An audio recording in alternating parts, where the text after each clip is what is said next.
A very good morning and welcome to this course on the foundations of continuum mechanics. Today we will be going through the fifth tutorial in this course. So let's get started. The topics for today's tutorial are as follows.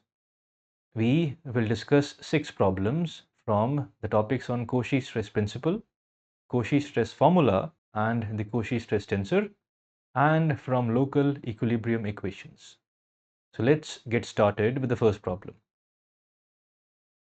So the first problem, as you can see on the screen, is as follows. The components of the stress tensor sigma at a point P are given as the sigma given below. We have to determine the stress vector, that is the traction vector T n hat, acting on the plane for which the unit normal n hat is given as follows. So this is a straight application of the Cauchy stress formula because traction at an n hat plane can be given in terms of the stress tensor sigma as sigma ji nj. So let's solve this problem. Since we have to determine T n hat, we will write the traction vector on an n hat plane as sigma ji nj. And this is the Cauchy stress formula that allows us to write the traction vector on any n hat plane given the stress tensor sigma, which is basically the traction vectors on 3 mutually perpendicular coordinate planes. So sigma and n hat both are given to us. All we have to do is we have to simply substitute this into the expression. I will write this in the symbolic notation because multiplication of matrices is very straightforward to see in that notation. So T n hat, and you can see that the indices look like this. So this is a dot product of the vector n with the tensor sigma. Although sigma is symmetric, so I can also write this as sigma dot n, and that will also work. So the matrix form of the problem is written on the screen now. So all we have to do is we have to multiply this sigma matrix with the n hat vector. After simplification, we get the traction vector as the vector with the components 69, 54 and minus 42. So what that means is that the traction vector is written as 69 times E1 hat plus 54 times E2 hat minus 42 times E3 hat, where E1 hat, E2 hat and E3 hat are the basis vectors in the coordinate directions. The problem asked us to find the traction vector on n hat, and we have found that, so that completes the solution. Let us go to the second problem now. The stress field with respect to the Cartesian coordinate system is given as this sigma, and it is asked that we find the body force components as functions of the coordinates, that is x1, x2 and x3, assuming that the material is in equilibrium. Now this requires us to use the local equilibrium equations, basically the force and moment equilibrium conditions. Remember, equilibrium was force and moment equilibrium, and from the force moment equilibrium we got the local equilibrium equations,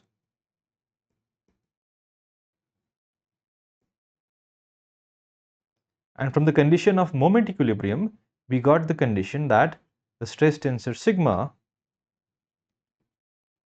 is symmetric.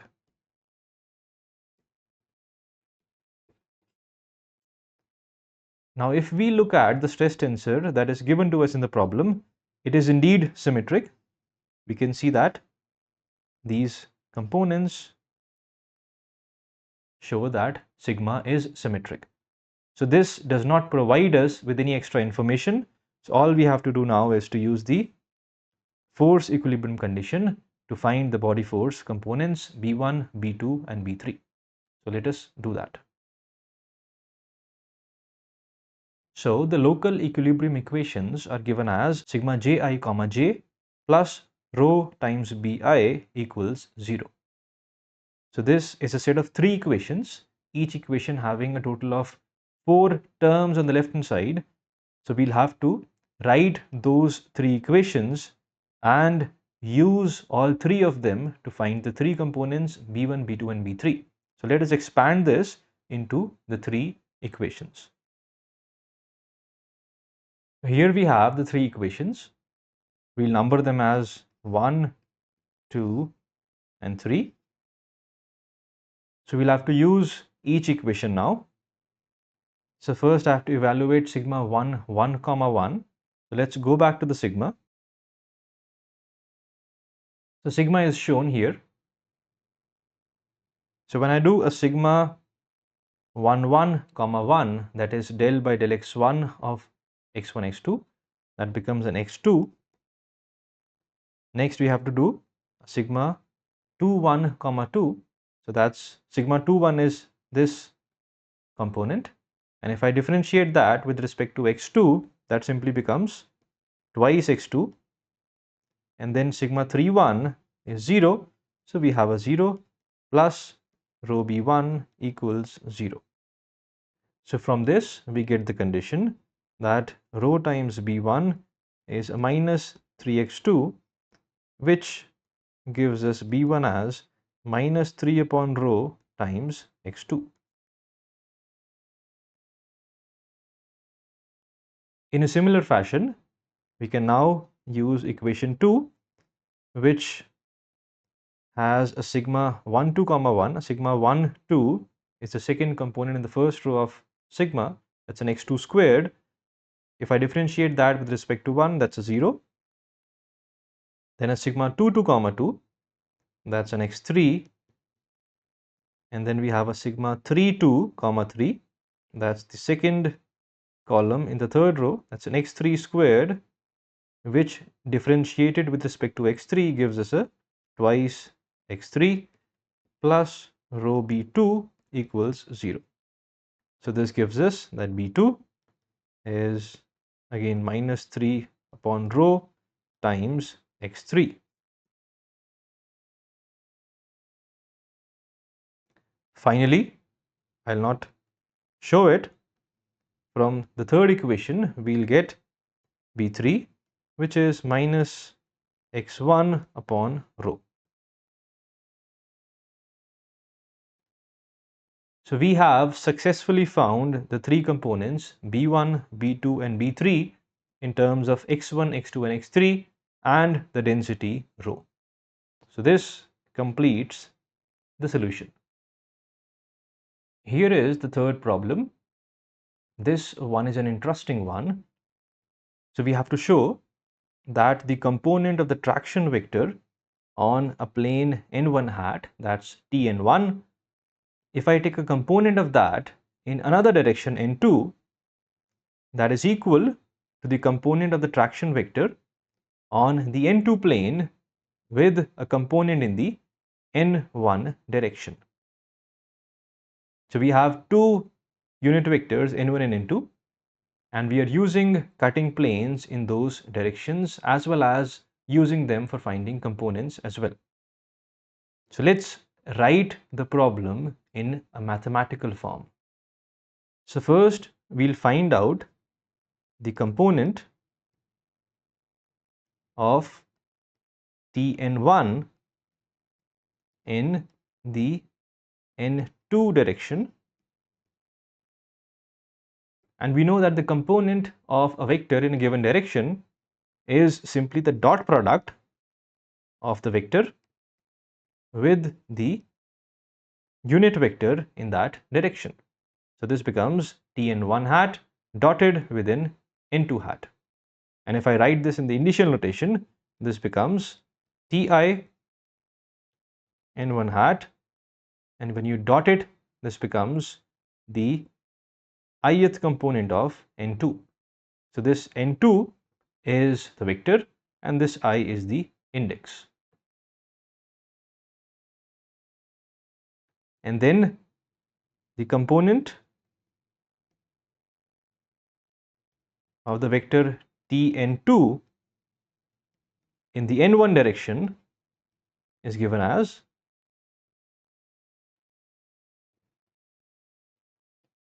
the dot product between Tn2 and n1, and in the initial notation that simply becomes Ti n2 hat times n1I.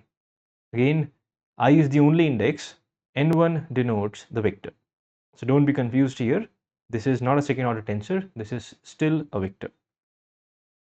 So we basically have to show that 1 and 2 are equal. So we have to show that 1 equals 2. So this is the problem in the mathematical form. So let's solve the problem. Now the approach we follow is that we use the Cauchy stress formula. So we write 1 as sigma ji times n1j, because we're talking about writing this traction vector using the Cauchy stress formula, and then we have an n2i from the first equation. So this has used the Cauchy stress formula to write Ti n1 hat equals sigma ji n1j. Now let's write 2 in terms of the stress tensor sigma. So this becomes sigma ji. Now we have Ti n2, so this is n2j times n1I, which is coming from 2. Let's write it in a slightly different way so that visualizing is easier. So number 2 is sigma ji times n1I. So I write the n1 first and then I write n2j. So I've simply reordered the terms, which is completely allowed in the initial notation. Now I see that in equation 1, the index of n1 is a j, whereas the index of n1 is an I, and the index of n2 is an I, and the index of n2 is a j in the second equation. So what we'll do is we'll try to have similar indices for n1 and n2 in the two equations. So for this, I'll swap the indices. So basically, I'll replace the I with the j and the j with the I, because that will not change the meaning. So this becomes a sigma ij n1j times n2I. So now we can see that we have an n1j and n2I which agrees with equation number 1. But what that has done is that it has changed the indices of sigma. We have a sigma ji in the first equation and a sigma ij in the second equation. But that can be managed because sigma is a stress tensor which is symmetric. So this is the same as sigma ji, because sigma ij is equal to sigma ji. Let's write that. And then we have an n1j times n2I. So I look at number 2 and number 1, which are exactly the same. So this completes the solution. So in problems like this, we have to use the Cauchy stress formula to write things using the stress tensor sigma, and then mostly it's playing around with the indices to either use swapping or the symmetry of sigma to show the required condition. So this gets better with practice. Let us move on to the next problem. So this is problem number 4. The stress tensor at a point P is given as this, with one of the components as unknown. It is also given as a condition that the traction vector on a given n hat is 0, which is basically saying that plane n1 or the cutting plane n1 is stress free. So using the condition that for this given sigma there exists an n hat which is stress-free, we have to find sigma 1, 1 first, and we have to find the normal n hat for which this is true. So let's solve the problem. So I'll write the given condition in a mathematical form. So the traction vector on the plane n hat is written as sigma ji and j, which is given to be 0. So that's a given. So let us write that in the matrix notation.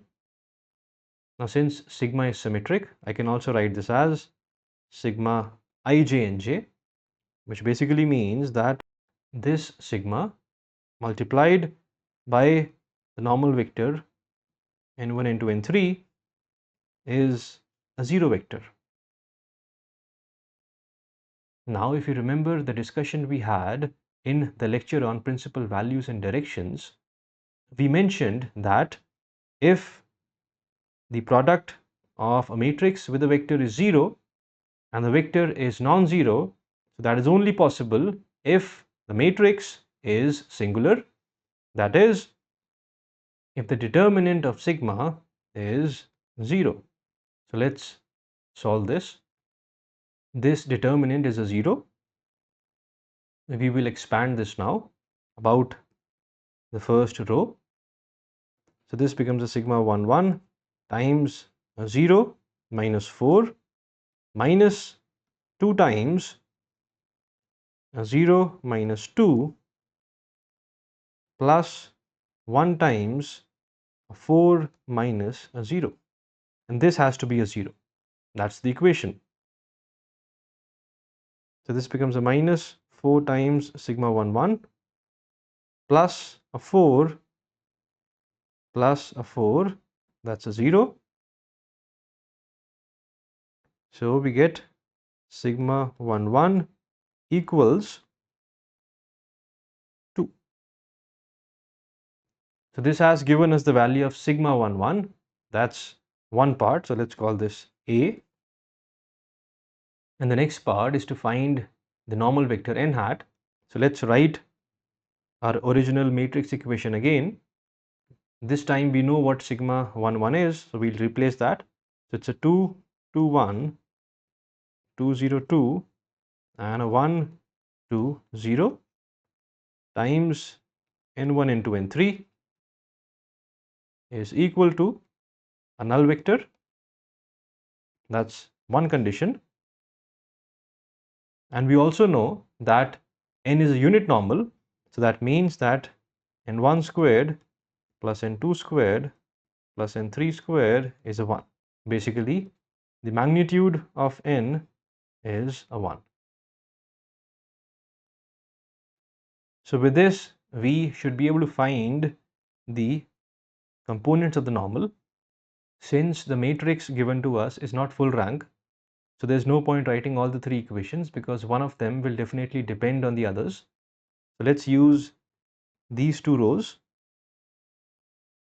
because we have one of the components being 0, so work will be easier. So if I use the second row, so that gives us twice n1 plus twice n3 equals 0. So that gives us a condition that n3 is a negative of n1. Let's call this 3. And then if I use the last row, that becomes an n1 plus twice n2, that's a 0. So that gives us n2 in terms of n1, which is minus n1 upon 2. We'll call this 4. So now that we have n3 and n2 both in terms of n1, I'll substitute that into equation number 2. n1 squared plus, now n2 is a minus n1 by 2 from equation 4. So this becomes n1 squared upon 4 plus n3 is a minus n1 from 3. That becomes a n1 squared and that is equal to a 1. So 9 by 4 n1 squared is a 1, which gives us the value of n1 as a plus minus 2 by 3. So this I'll box, and since I have n1, I can use equation 4 now to get n2. So n2 becomes a minus of this, that becomes a minus plus n1 by 2, so that's a 1 by 3.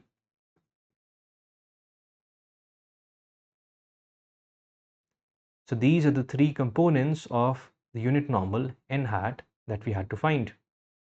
Now this plus minus or a minus plus basically means that the unit normal is, I can write it as 2 by 3 E1 hat minus 1 by 3 E2 hat minus 2 by 3 E3 hat. So I take the top signs, or I take the bottom signs, which is a minus 2 by 3 E1 hat plus 1 by 3 E2 hat plus 2 by 3 E3 hat. They are both similar directions because one is just the negative of the other. So it basically denotes the same cutting plane, just in the opposite direction. So since the problem asked us to find sigma 1 1 and the n hat direction, we found them both, so that completes the solution. Let us now move to the fifth problem. In this case, the components of sigma are given using this form. So if I replace the indices I and j on the right hand side, I get the 9 components of sigma, where sigma naught is a positive constant that's given, and the vector n, which is used in the representation of sigma, is a unit vector. We have to show first that the traction vector, or the stress vector, on a plane or a cutting plane with a normal n hat is simply sigma naught times n hat.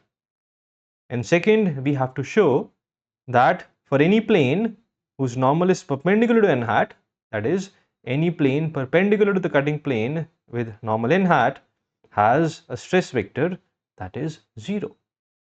So let us start with the first part, that is part A. Now part A is very straightforward, because since we have the sigma given to us, we can write the traction vector on the plane n hat as sigma ji nj. So sigma ji is given as sigma naught times ni times nj, and then we have an nj coming from the Cauchy stress formula. Now we see that we have an nj times nj, which is the dot of n hat with an n hat, which is a 1 because n hat is a unit normal. So this simply becomes sigma naught times ni. And the traction vector was ti on n hat. I should have used the initial notation, that's this one. And if you write this in the symbolic notation, this is traction vector on n hat is sigma naught times n hat. And that is exactly what we had to show here. So this completes the part 1. Now let's also see what's happening here. So for this representation of sigma, which is sigma naught times ni nj, the traction vector was sigma naught n hat. So that means that on the plane, let's say this was the plane perpendicular to n1, the traction vector on this plane is simply sigma naught times n hat. So this is a principal plane, because the definition of a principal plane was that the traction vector for these special planes or these special directions n hat is simply in the direction of n hat. So it's a normal stress only, there is no shear stress on this plane. Now let's go to part 2. Now for part 2, it is given that we have to show that if we take a cutting plane perpendicular to n hat plane, then the stress vector is a 0. So let us say let m hat be perpendicular to n hat. It could be any direction. I'm not specifying the direction. So if this was the cutting plane with a normal n hat, we're basically talking about some m hat, let's say like this, and then we'll be interested in a cutting plane which is perpendicular to this m hat. So this is an m hat, and our cutting plane of interest would then be perpendicular to m hat. So usually when we specify planes, we specify them using their unit normal. So if I say a plane in n hat, that basically means it's a plane perpendicular to n hat. And if I say a plane in m hat, that will be a plane perpendicular to m hat. Now what's asked is that we have to find the traction vector on this m hat cutting plane, which can be written as, using the Cauchy stress formula, as sigma ji times mj, but the form of sigma ji is sigma ij is given as sigma naught ninj. By the way, this sigma naught is symmetric. We can see that, right? So sigma ji from here becomes sigma naught nj ni, which is the same as sigma naught ni nj, because the order of ni and nj does not matter. So we can see that sigma ij is equal to sigma ji. So in the first part, I should actually have written sigma ji as sigma naught times nj times ni, but given that sigma is symmetric, it did not matter because I had written the form for sigma ij. Right, so this can be written as sigma naught ni nj, and then we have an mj. Now from here, what we see is that this nj times mj is simply the dot product of the vector n with the vector m. But we started with the assumption that the two vectors are perpendicular to each other. So this is equal to 0 because the dot product between two perpendicular vectors is a 0. That is, all planes perpendicular to the plane with a normal in n hat are stress free. So this basically means that this state of stress that is given to us has only one non-zero eigenvalue, and the other two eigenvalues will be 0 because it's only along n hat that the stress is along n hat, and in the complete perpendicular plane the stress is 0. So this completes the solution. We now move to the last problem for today's tutorial. So the problem says that we have to show that the sum of squares of the magnitudes of the stress vectors on the coordinate planes is independent of the orientation of the coordinate axes. So let's read this slowly. There's a lot of stuff in the problem statement. So first, let's look at the bold part, which is stress vectors on the coordinate planes. Now, what are stress vectors on coordinate planes? They are t on e1 hat, t on e2 hat, and t on e3 hat. So these are stress vectors or traction vectors on the three coordinate planes, that is, with the three coordinate planes as the cutting planes. Now what we have to show is that the magnitude of these, that is, I'll write the magnitude, actually not just the magnitude, the sum of squares of the magnitude. So basically we take the square of the magnitudes of each and simply add them. So this is the statement that the sum of squares of the magnitudes of the stress vectors on the coordinate planes is, now we have to show that it is independent of the orientation of the coordinate axes. So let's call this quantity a T, a capital T, Now if I was to calculate t with different coordinate axes, that is, if I said I find something called a t prime where I've rotated my coordinate axes, let's say these are O, x1, x2, x3, and then I have rotated or primed coordinate axes given as O, x1 prime, x2 prime and x3 prime, and I calculate the quantity t, which is a t prime this time because it's in a different or a rotated coordinate system. I'll see the traction vectors different because the vectors will look different with different components in the prime coordinate system. So this will be t prime for e1 prime plus t prime for e2 prime. Well, this is magnitude squared plus the magnitude of t prime e3 prime squared. This is t prime, and we have to show that t equals t prime, or that is the quantity t is an invariant, because that is what an invariant was.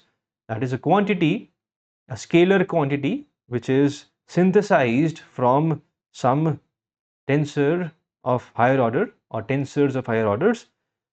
And when I write this quantity t in a rotated coordinate plane, I get the same value.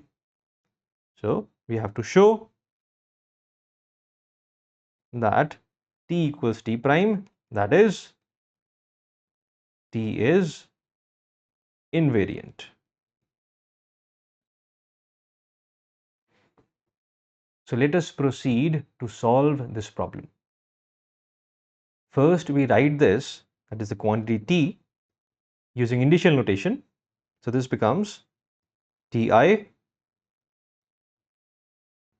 hat times ti e1 hat.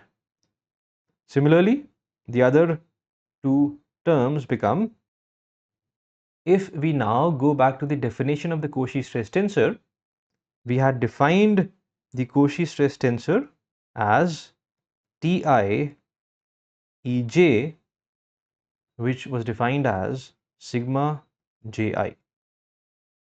So this was the origin of sigma Ji, because we had gotten this quantity in the Cauchy stress formula while trying to write T at n hat using the three T's on three perpendicular coordinate axes, and we had defined these three T's or the three vectors as a stress tensor. So this was the definition of Cauchy stress tensor.